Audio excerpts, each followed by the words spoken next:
Hi, I'm David. Hi, I'm Jelena. Welcome to our tutorial on MARICHYASANA A. It's a Canadian pose. A. MARICHYASANA A. Obviously took me a bit. Yeah. Yeah, okay. Yeah, it's pretty clever. So we're trying to fill in all the tutorials of the primary series. So we finally got here to MARICHYASANA. We've only got a few more to go now. Yes. We've done B, C, and D already. You can check out our library to see those. But this is the first, maybe the easiest one. I offered to demo it. Yeah, then you know that it's not a big of a deal. But before we go on, make sure to subscribe, please, and comment. Let us know what you think, if you want to see anything in particular. And like, yeah. We would appreciate that. We would. Yeah? Yeah. Well, All right. So MARICHYASANA A, it's a pose dedicated to a sage. yep, the sage Marichi.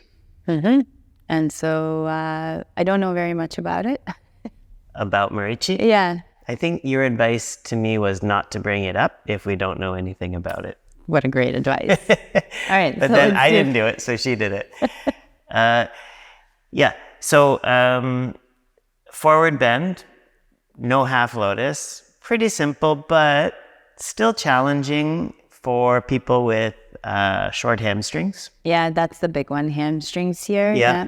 Tight shoulders, trying to get the arm around the leg can be... Even the hip flexor too, bending the leg far enough so that you can lean. Yep. Yeah, so... It's one of those poses we do assist daily. Yes, also provide help with binding and bringing the hands. Yeah. But there's few tricks we'll share with you that might make it a little bit easier if you are working on it. Okay, let's go over the vinyasa first.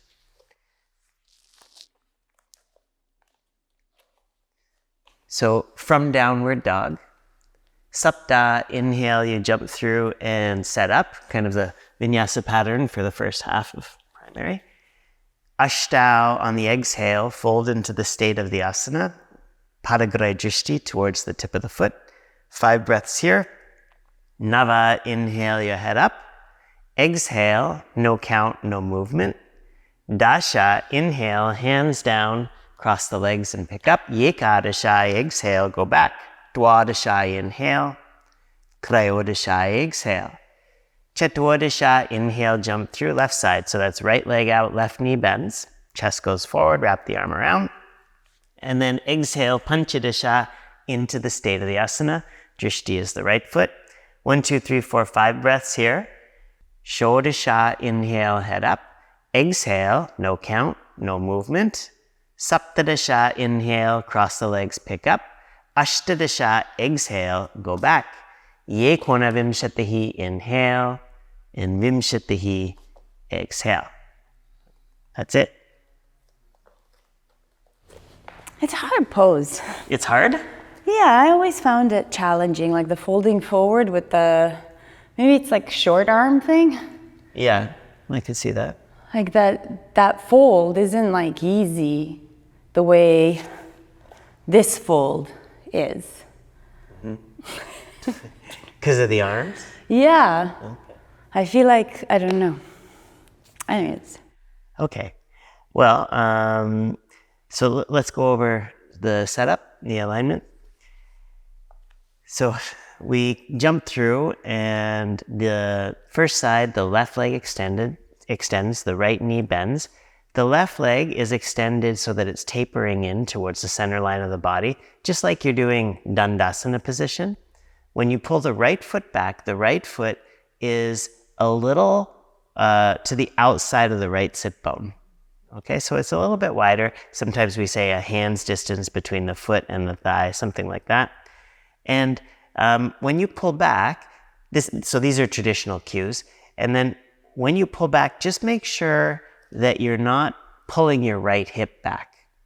Okay, so try to keep your hips more or less in line. But it is normal see how Jelena's right hip is lifting a little bit off the floor because the foot is coming back? That's normal and totally part of the posture. Then you are going to bring your chest forward and keep that right arm externally rotated. So Jelena's right thumb is pointing up. And then once you come as far forward as you can, spin the arm in and bring it around behind you. So see Jelena's coming into extension with the arm. She's bringing it out to the side. And then she's going to inwardly rotate and feed the arm around the shin, the knee, the thigh.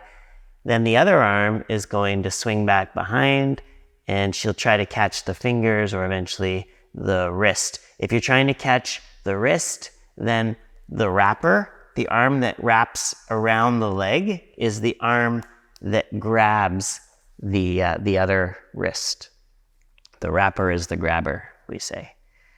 Okay, and then you can see as Jelena was doing all that, she's lifted even a tiny bit more off the right hip. Now, that's all the setup.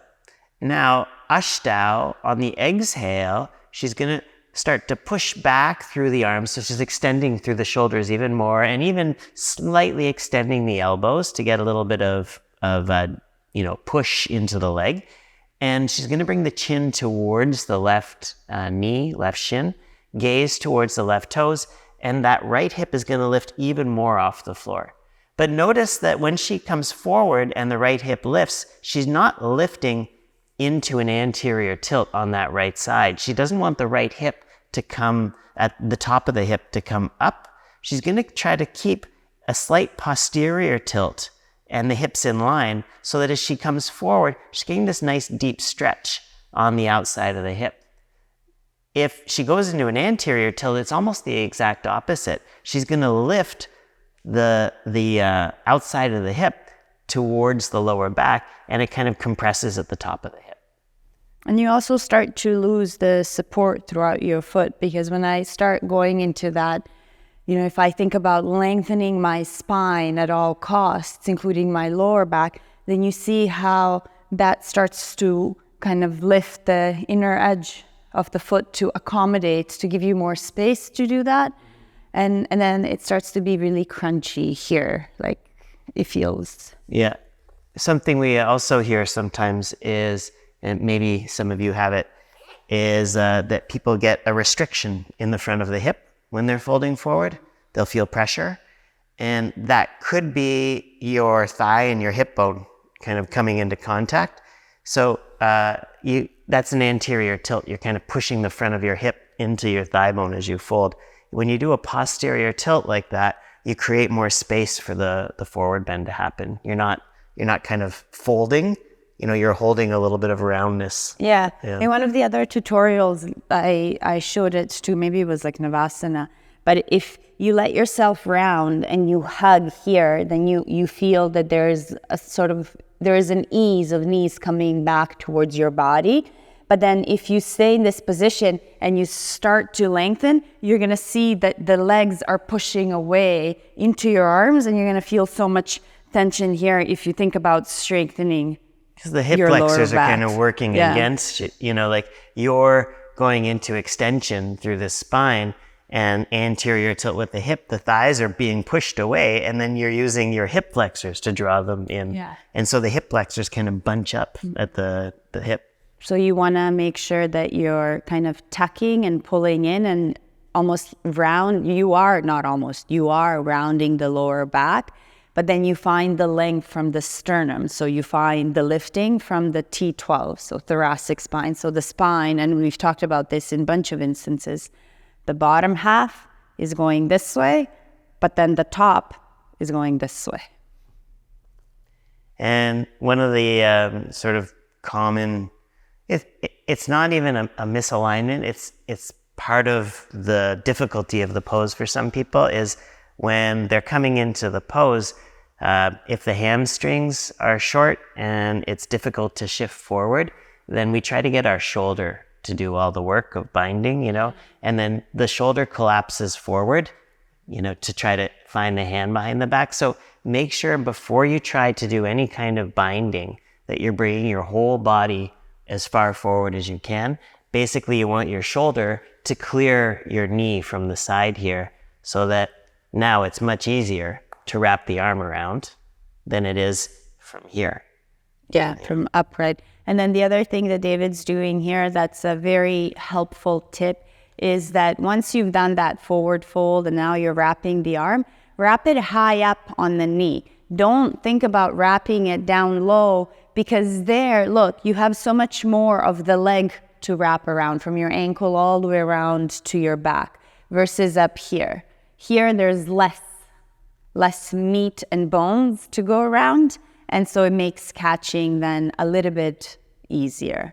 And as we've mentioned before too, here, if you're super sweaty, it's okay to put a towel just on top of the knee to help you stay in the right position as you bring the arm back, because sometimes it'll slide off and make it quite challenging. You don't need more challenge in this pose. All right? Yeah. Short and sweet. Mm-hmm. Like us. I got that joke. Oh, was it a joke?